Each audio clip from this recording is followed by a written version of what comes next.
태도의 고난은 새로운 삶의 방식을 갖게 하는 것입니다. 미쁘신 창조주 하나님께 내 삶을 의탁하게 하시는 것이에요. 우리의 삶의 모든 것을 창조하셨으니 하나님이 우리의 삶의 주권자가 되신다. 그 의탁을 통하여 우리의 혼잡한 삶의 모든 내용들이 정리가 되기 때문에 새로운 삶의 방식으로 들어가는 것이다. 첫째는 질문의 변화를 갖는 거예요. 왜 내게 이런 삶이 문제가 일어났냐가 아니라 이 고난 속에서 하나님이 무엇을 행하고 계실까?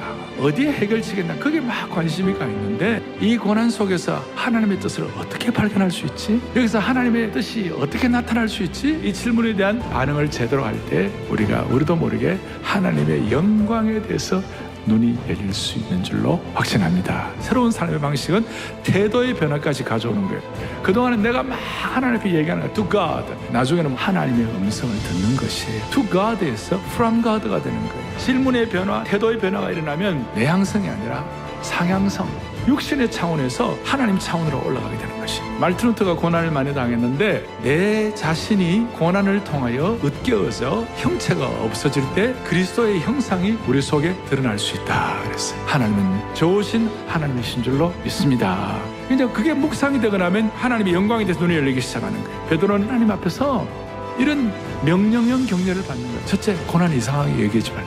고난에 참여하는 것을 슬거워하라. 잘못으로 고난 당하지 말라. 그리스도의 고난을 받으면 부끄러워하지 말라. 도리어 그 이름을 하나님께 영광을 돌리라. 창조주 하나님께 의탁할지어다. 그 은혜를 깨닫게 되면 내 삶의 아집과 자아와 고집과 내 것이 점점 옅어지고 힘 빼기 작업이 일어나는 줄로 믿습니다. 그럴 때 그 고난을 통하여 하나님의 찬란한 영광에 눈이 열리게 되는 것이 좀 더 구체적으로 그러면 새로운 삶의 방식이 뭘까요? 너희를 연단하려고 하는 고난의 상황인 이 불시험을 이상히 여기지 말라. 이 고난당하면 희한하게도 그리스도의 고난에 참여하게 되고 그리스도의 고난의 핵심인 십자가의 신비를 깨닫게 되는 것이에요.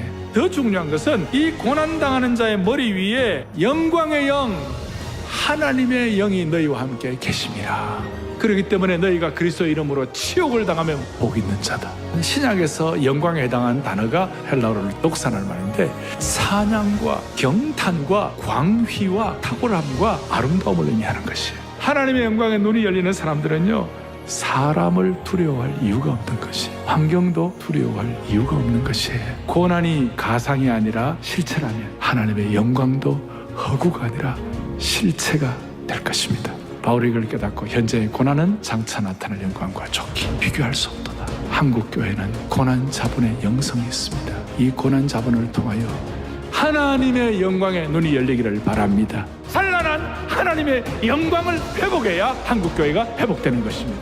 여러분, 베드로가 비난받으려면 한이 없이 비난받아야 할 사람, 바울도 비난받아야 하려면 한없이 비난받아야 할 사람. 근데 하나님의 찬란한 영광을 보면 사울이 바울 되는 것이요, 시몬이 베드로가 되는 것이에요. 한국교회가 하나님의 영광을 바라보기에 다시 집중해야 하는 것이, 목회가 뭔지, 하나님이 무엇인지, 선교도 제대로 아는 분이 고난을 통과한 한국교회 성도들 가운데 한국교회 지도자로 다음 세대 일꾼으로 나타날 수 있도록 은혜 주시기를 바랍니다.